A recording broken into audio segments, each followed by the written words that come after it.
নির্বাচন কমিশনের সঙ্গে বৈঠকের পর সিপিআইএমের সাংবাদিক বৈঠক।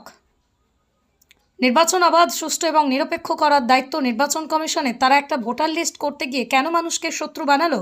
নির্বাচন কমিশন কেন নির্যাতন কমিশন হয়ে গেল? এই 7 লক্ষ ভোটারকে বাদ দিয়ে ফাইনাল ভোটার লিস্ট হতে পারে না। বিশেষ রাজনৈতিক উদ্দেশ্য নিয়ে এটা করা হয়েছে। আজ ওনারা নিজেরা স্বীকার করেছেন যে প্রশাসনিক আধিকারিকদের দিয়ে এই কাজ করা হয়েছে। বিএলও, এইআরও থেকে শুরু করে উপর মহল পর্যন্ত যেখানেই সর্ষের মধ্যে ভূত ছিল, প্রশাসনিক আধিকারিকরা যারা এই প্রক্রিয়ার সঙ্গে যুক্ত ছিলেন তারা সবটা ঠিকভাবে করেননি। সেই আধিকারিকদের বিরুদ্ধে কি ব্যবস্থা নিয়েছেন? তাহলে কিভাবে আপনারা নিরপেক্ষ ভোট করাবেন? আমরা নির্দিষ্টভাবে দাবি করেছি 1 দফায় ভোট হওয়া উচিত, খুব বেশি হলে 2 দফায়। যাদের নাম বাদ দেওয়া হয়েছে তাদেরকেও সুযোগ দিতে হবে। ইলেকশন কমিশন কোনো রাজনৈতিক পক্ষপাত দুষ্ট হলে চলবে না। তারা একটা ভোটার লিস্ট করতে গিয়ে কেন মানুষকে শত্রু বানালো, কেন মানুষের বিরুদ্ধে যুদ্ধ ঘোষণা করলো, নির্বাচন কমিশন কেন নির্যাতন কমিশন হয়ে গেল? এখন তো সুষ্ঠু অবাধ ভোট যেটা হবে তার আগে তো তাকে ইলেকশন কমিশনকে নিজের প্রেস্টিজ রিডিম করতে হবে, নিজের সম্মান, সাংবিধানিক যে অবস্থা ব্যবস্থা সেটা পুনরুদ্ধার করতে হবে। আর আমরা বললাম ভোটার, এই 60 লক্ষ ভোটারকে বাদ দিয়ে ভোটার লিস্ট হতে পারে না। সুপ্রিম কোর্টের বিচার, তারা বলেছে নামের বানান সামান্য ভুল হলে 24 সালে বলে দিয়েছে ভোটার লিস্ট থেকে নাম যায় না। আমরা বলেছি প্রথম দিন থেকে, যখন এসআইআর ঘোষণা হয়নি তখন থেকে বলে যাচ্ছি এটা প্রয়োজন ছিল না, অপ্রয়োজনীয়, কিন্তু বিশেষ রাজনৈতিক উদ্দেশ্যে এটা করা হয়েছে। ওরা নিজেরা স্বীকার করলেন আজকে, যেটা করতে গিয়ে যে প্রশাসনিক আধিকারিকদের দিয়ে করা হয়েছিল একেবারে বিএলও, এইআরও থেকে ওপর পর্যন্ত, সেখানে কিছু শস্যের মধ্যে ভূত ছিল। আমরা বললাম কিছু না, 1-2 জনের বিরুদ্ধে ব্যবস্থা নিয়েছে। যখন স্বীকার করছেন এত গন্ডগোল পাকানো হয়েছে কারণ প্রশাসনিক আধিকারিকরা যারা যুক্ত ছিলেন এই প্রক্রিয়ার মধ্যে তারা সবটা করেননি, তাহলে তাদের বিরুদ্ধে কি ব্যবস্থা নিচ্ছেন জানাতে হবে। তাহলে আবার ভোট তাদেরকে দিয়ে তো করানো হবে। তাহলে বুথ থেকে গণনা কেন্দ্র পর্যন্ত কি করে আপনি নিরপেক্ষ ভোট করাতে পারবেন? বললো সিসিটিভি থাকবে, আর সিসিটিভি কয়েক লক্ষ টাকা দিয়ে লাগিয়ে দেন, তারপর তারা কেউ দেখে না। তাহলে কন্ট্রোল রুমে সব পলিটিক্যাল পার্টির প্রতি থাকা উচিত, ট্রান্সপারেন্ট যদি হয় যে কোথায় কি হচ্ছে। আমরা দেখেছি গণনা কেন্দ্রে কিরকম গন্ডগোল হয়। আমরা বলেছি যে নতুন ভোটার, এই যে আফরিন বলেছে সেটা 18 বছরের ভোটাধিকার আমরা লড়েছিলাম, অথচ হায়ার সেকেন্ডারি পাস করেছে, মাধ্যমিক পরীক্ষা দিয়েছে গত কয়েক বছর ধরে। আমাদের যে জন্মহার সে অনুযায়ী কেন 18 বছর থেকে 21 বছরে ভোটাধিকার পেল না?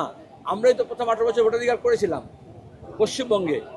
ওরা বললো ফর্ম 6 ভরে দিলে সবার হবে, যাদের নাম নেই তারা ফর্ম 6 ভরলেই হয়ে যাবে। আমরা বললাম যে ওটা শুধু অনলাইনে করলে কি করে হবে? কারণ যারা গরিব, প্রান্তিক মানুষ, আদিবাসী, তপশিলি, মতুয়া, উদ্বাস্তু, সংখ্যালঘু, আর্থিকভাবে দুর্বল, তারা মানে বিএলএরা করে দেবে। আমরা আমাদের লোকজন বলছি আমরা বিএলএরা সব দেওয়ার পরও ম্যাপিংয়ে বাদ পড়লো কেন? আবার ম্যাপিংয়ে যারা বাদ পড়লো না, পার হয়ে গেল, তো এই সব তারপরে কেন নামগুলো আবার লজিক্যাল ডেসক্রিপশনে পাঠানো হলো, উইচ ইজ টোটালি ইললজিক্যাল। আমরা নির্দিষ্ট দাবি করেছি 1 দফায় ভোট হওয়া উচিত, যেটা রুটিন কাজ বললেন, খুব বেশি হলে 2 দফা, তার বেশি নয়। কারণ এই প্রশাসনিক আর এই মস্তান গুন্ডাকে দিয়ে করায়। আর পুরো বলে একেবারে কড়াভাবে করবো। আর তামান্না খুন হলো উপনির্বাচনে, আপনার সিও, আপনার ডিএম, এআরও, কেউ রিটার্নিং অফিসার আরও একটা এফআইআর করেছে, খুন হয়ে গেল ভোটের দিনে গণনা চলতে চলতে।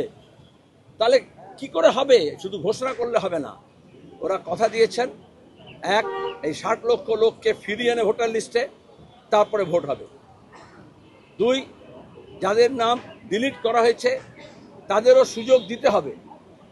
আর 3, ইলেকশন কমিশন কোনো রাজনৈতিক পক্ষপাত দুষ্ট হলে চলবে না। আজকাল আমাদের দেশে সাংবিধানিক পদমর্যাদার লোকজনকে নিয়েও পলিটিক্যাল কন্ট্রোভার্সি হচ্ছে।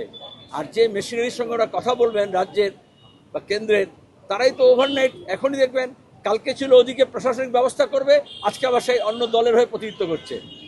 তাহলে বায়াসড অ্যাডমিনিস্ট্রেশন যেটা আগে ছিল না, সেটাকে কিভাবে মোকাবিলা করবেন সেটা আমরা বলেছি। সেলিন্দা, আপনি কি পরিষ্কার করে আরেকবার বলবেন যে কমিশন এটা স্বীকার করলো প্রশাসনিক আধিকারিকদের গাফিলতির কারণেই লজিক্যাল ডিসক্রিপেন্সি হয়েছে? অবশ্যই আমরা বলেছি, কারণ আপনি করেছেন, যতটা আপনি চিবোতে পারেন তার চেয়ে বেশি কামড়েছেন। আপনি জানেন কোন মেশিনারি দিয়ে কাজ করতে হবে। স্বীকার করেছে, তাহলে এখন আমরা বলছি রেক্টিফাই করো, আর যারা অন্যায় করেছে তাদের বিরুদ্ধে ব্যবস্থা নাও, দুটোই করতে হবে।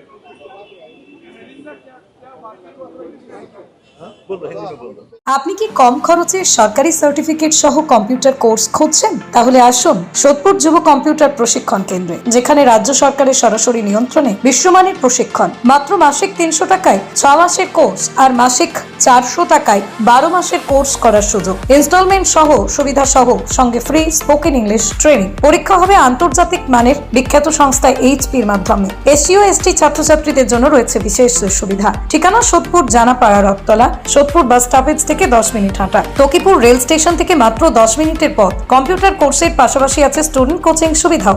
আজই ভর্তি হন, ভবিষ্যৎ গড়ুন নিজের হাতে।